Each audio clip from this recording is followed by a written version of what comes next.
So welcome back to the channel and to my journey with the Lotus Esprit. Now this time I'm going to give the audio an upgrade.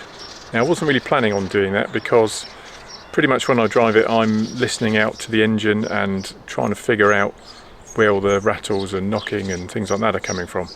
But a chance posting on Facebook led to me getting hold of an old radio for free, or almost for free. So I thought I'd take the opportunity to upgrade the radio, the wiring, the speakers and actually the antenna as well.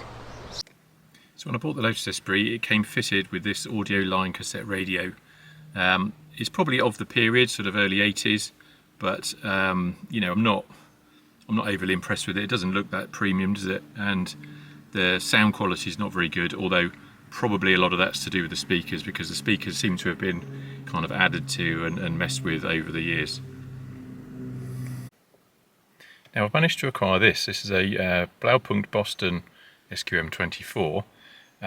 From that period, I think it might be very slightly later, maybe 84, 85, and it's come out of a 1985 Esprit S3. Now, it was advertised, or kind of advertised on one of the Facebook groups, and a very kind gentleman called John from Phoenix, Arizona, who happens to be an airline pilot, so he's in the States or he's in London quite a lot as well, said that, you know, anyone in the States could have it for free and anyone in the UK could have it if they bought him a pint of beer next time he was over. Well, cut a long story short, I met him just last week in a pub in Oxford. In fact, we went to two different pubs, neither of which had very good headroom. They were both very traditional old English pubs, the Bear and the Turf Tavern. And I duly bought him a pint of beer, or two in fact, and he gave me this. So I'm going to get the other one out and fit this one, but I also need to sort out the speakers because they're just, you know, they're not making a required noise. In fact, it's only one of them seems to be working. So in terms of speakers, I've got, it's obviously an aftermarket replacement one up in the front there. On this side, there's just a kind of a hole that's been covered over with the fabric. So did it ever have a speaker on that side? There's also speakers in the door cards, just sort of here. I mean, they're disconnected. When I take the door sort of skins off, they're disconnected, but they're just a sort of an oval speaker just mounted behind the fabric there. There's no grill. I know on some of the leather ones there'd be a sort of a perforated area for the speakers, but here in this kind of fabric lined or cloth lined interior, there's nothing, so we'll just play through there. But there's also these speakers behind the seats, so one behind each seat. This is the only speaker actually working at the moment. So I'm going to take that out just to see what's going on with this one and the one on the other side. And I kind of got a choice, and so I googled this. This is a Pioneer TS1044, and I googled that. There's actually one. It's a brand new, well, new old stock, boxed, shrink wrapped pair of these for sale on eBay.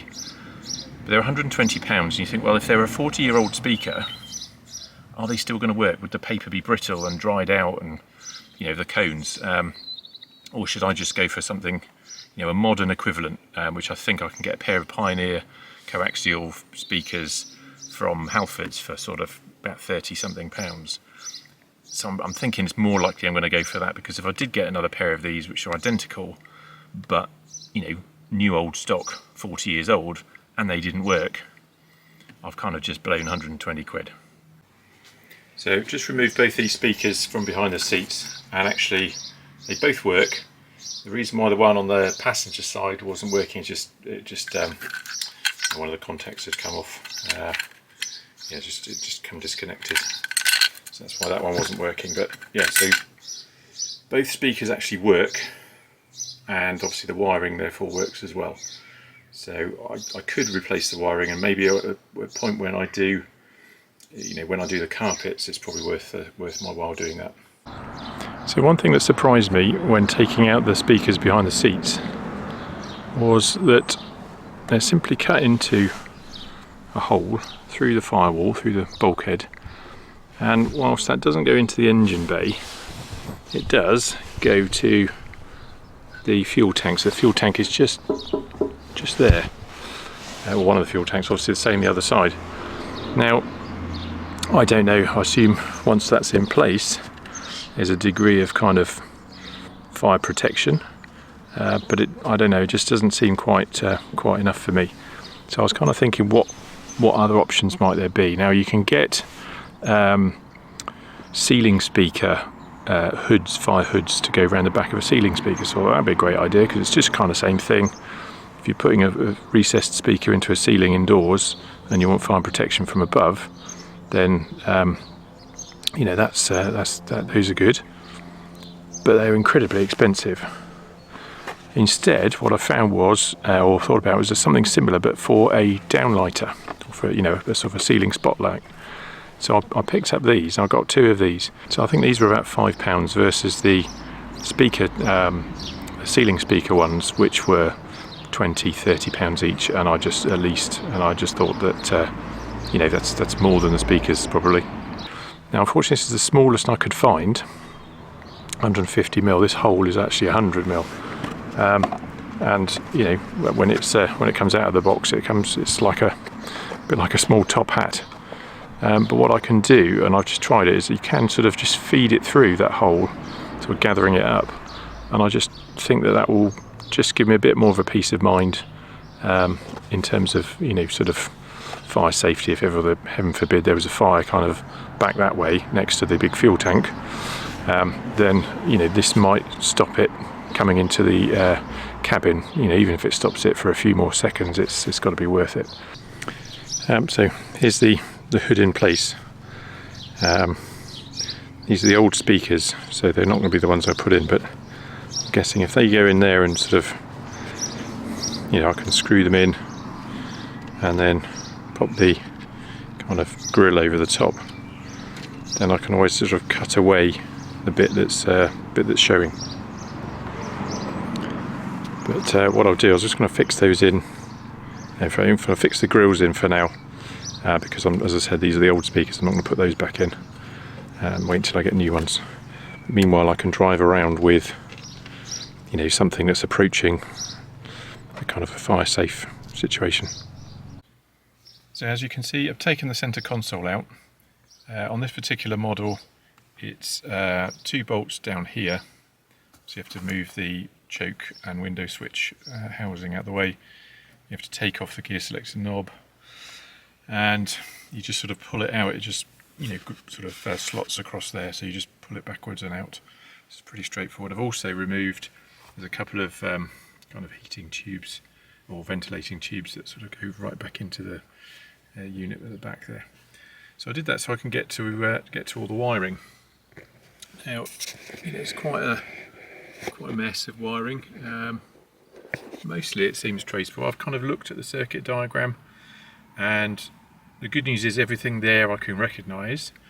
The bad news is there's nothing on the circuit diagram for this car relating to radio or to the antenna. And actually there is an antenna, and it's a powered antenna, and these green wires here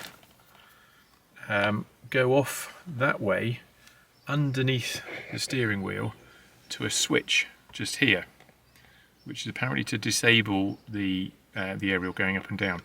Now, why would you want to do that? Well, apparently it's because maybe you want it always up, or maybe you don't want it to come up if you're listening to cassettes. Sometimes your reception is good enough anyway, so if you're going somewhere at speed, perhaps you don't want it to be up and, you know, creating, I don't know, it's not exactly drag, but a wind noise or something like that. Now on this one, it's in the glove box. You've got these 2 screws at the back which hold in a small box of tricks for the power antenna that's sort of at the back of them. Now it has a couple of relays on it, and it also has some sort of timing circuitry and a power supply, a sort of constant power supply. So when it has another sort of power input from the back of the radio, that then triggers the relays, which then passes current to the motor for a period of time long enough for it to wind the aerial up. So that was working in the sense the relays and the timing were working, but the aerial itself and the motor on the aerial was working, but the aerial itself wasn't winding up. This is the power antenna that I've got out of the car. It's quite a sort of tricky thing to do, to just sort of feeding it out through, kind of not through the glove box, but kind of using that to get your hand in and then sort of feeding it through underneath. it's obviously not working. There was some good reasons why it wasn't working, not least, you can see there, an awful lot of rust on there. So there is a drain tube, but maybe the drain tube had been blocked by some sort of, I don't know, grease or rust or whatever. So it made the antenna itself quite stiff, and consequently things are broken inside. So if I just undo this casing, you can sort of kind of see what's going on inside. There's another nut I need to get off there. So underneath this nut, sort of a spring.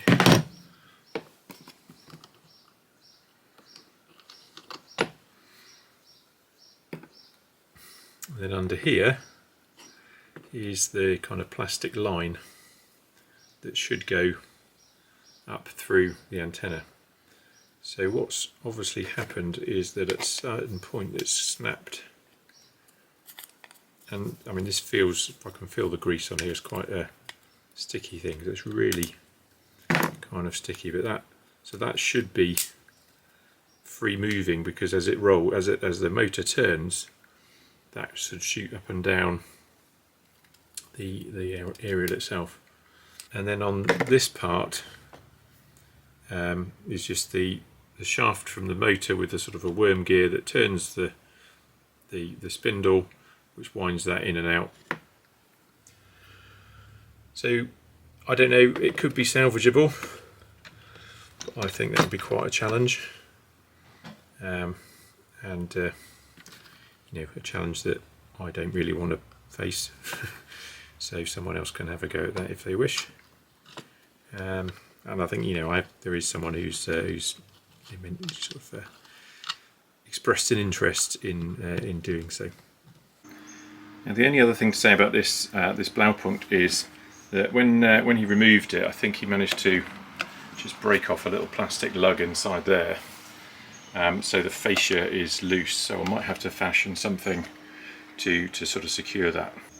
So with the fascia removed, you can see that on this side there's a little plastic lug here, and on this side it's gone. There's a little hole that's broken off. So I just need to be able to try and replicate that on this side, or somehow secure this side to here. Now, working off the diagram on the top of the radio set, I've worked out what the wiring should be, and I've got the appropriate connectors. So we've got all the speakers here, left front, left rear. In fact, it goes left rear, left front, right rear, and all connected up to kind of a standard connector. And on the bottom there we've got the power. So we've got the ground or the earth cable. We've got the permanent constant 12 volts. The red is the 12 volts coming from ignition, so the thing comes on with ignition. And then the blue goes live when you turn it on. That then will feed to the power aerial power antenna, and again a standard connector on that. Now what I've got here is kind of, if you like, the other end of the wiring that's going to go into the back of the radio unit itself. This one is going to be all of the speakers.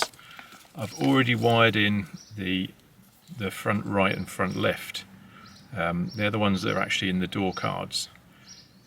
What I'm going to do, I'll keep them wired in, and then I'll connect them from inside the door cards and just see if it's any good. And if they're not any good, I'll just disconnect them. It's not a big issue. So that's those ones, and I've obviously used a connector block to make that kind of a little bit neater. This one is the sort of different power supplies to the radio itself. I've traced back the different cables to there's two fuse boxes here. So those ones down there are sort of position 1, and the ones sort of this side are position 2. But obviously on some of them you want no position ignition position at all. They come straight off the battery, sort of out from the back there, or out from, I guess, from this cable here, sort of somewhere out the back. But tested them with a multimeter to find out which were which, and I've done all that. So I've then sort of obviously be able to create the sort of antenna power that will come out and that will connect to these green, one of these green wires to the switch, and then that way to the power antenna circuitry. So I found some replacement speakers for the rears that go behind the seats.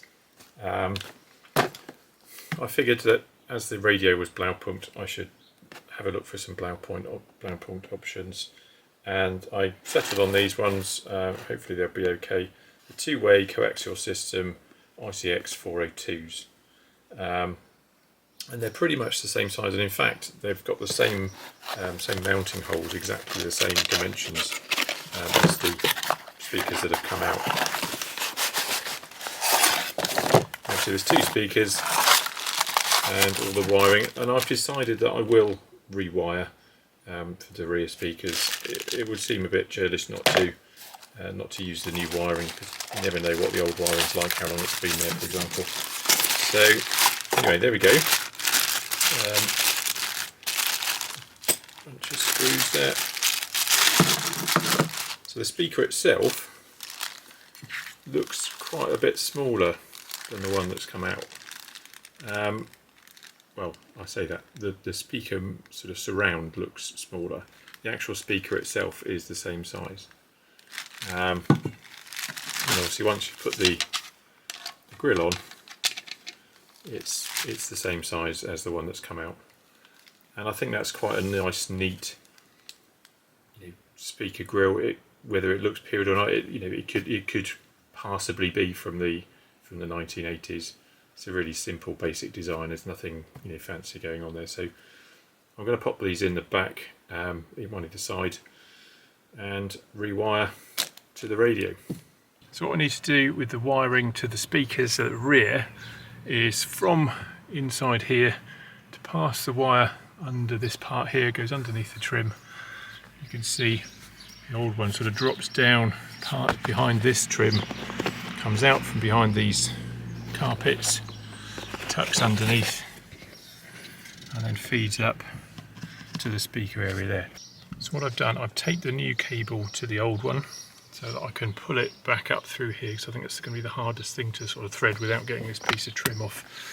A bit nervous about this bit of trim because it's already looking a little bit broken there.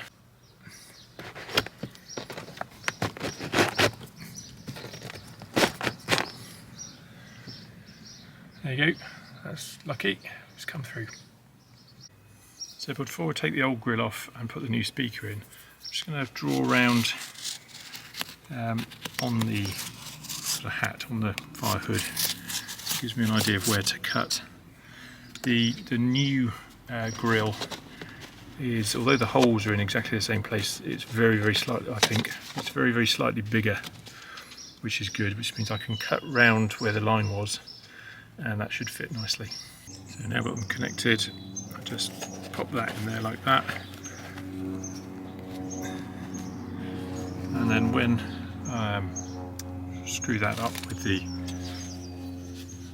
grill on the top, and all will be hidden. So there you are, all fitted. Give it a try out when we fit the radio in.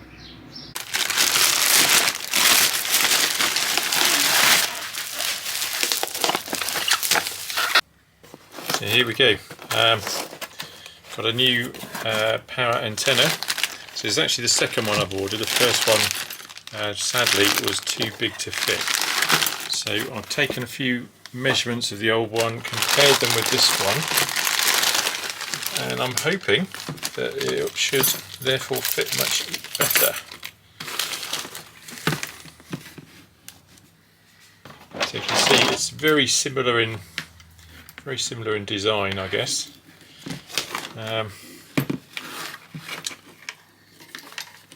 Left hand to right hand, not much difference in that sense, but yeah, so they're maybe a tad thicker. Yeah, it's quite actually thicker with this box here, little box of electronics on the back.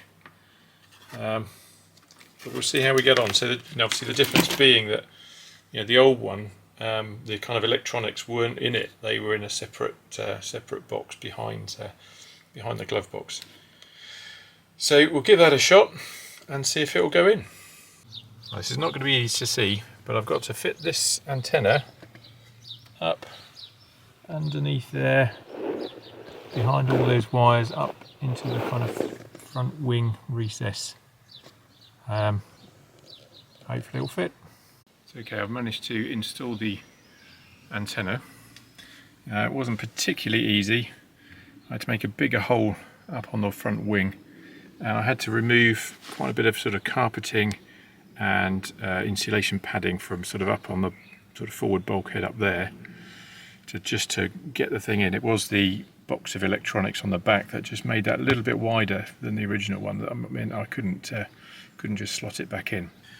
It's also strapped up on with a kind of an earthing strap against the there's a sort of piece of metal in there, part of the bodywork, and so it's wired in over the back, the aerial into the switch and into the back of here. And I've just brought in the radio and plugged that in.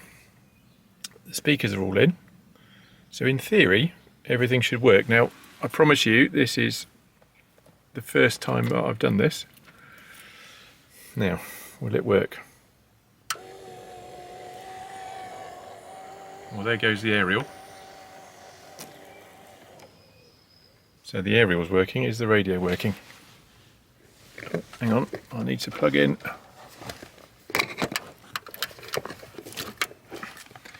Plug in the antenna. See if I can get some.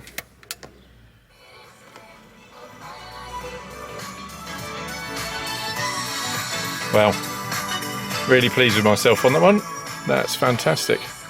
Check in a minute, everything's coming through every speaker, and then I'll properly fit this in to the centre console and put the centre console back in, and yeah, all good. Actually, just one more thing, while I turn it off, does the antenna go down?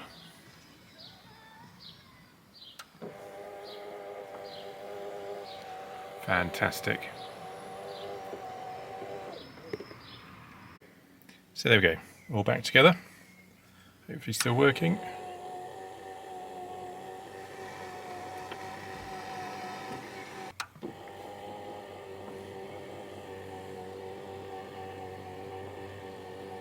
That was a bit of a mammoth job, but it's all done now, and I just have to put the passenger seat back in, which should be pretty straightforward. Typical thing of Lotus ownership, your seats are coming in and out all the time. Please like this video or leave me a comment, and by all means subscribe. There are plenty of other videos on this channel of the Lotus Esprit, but also of other cars that I've reviewed and driven. I appreciate this has been quite a long one, so thank you if you've got this far, and I'll see you next time. Thanks for watching. Bye bye.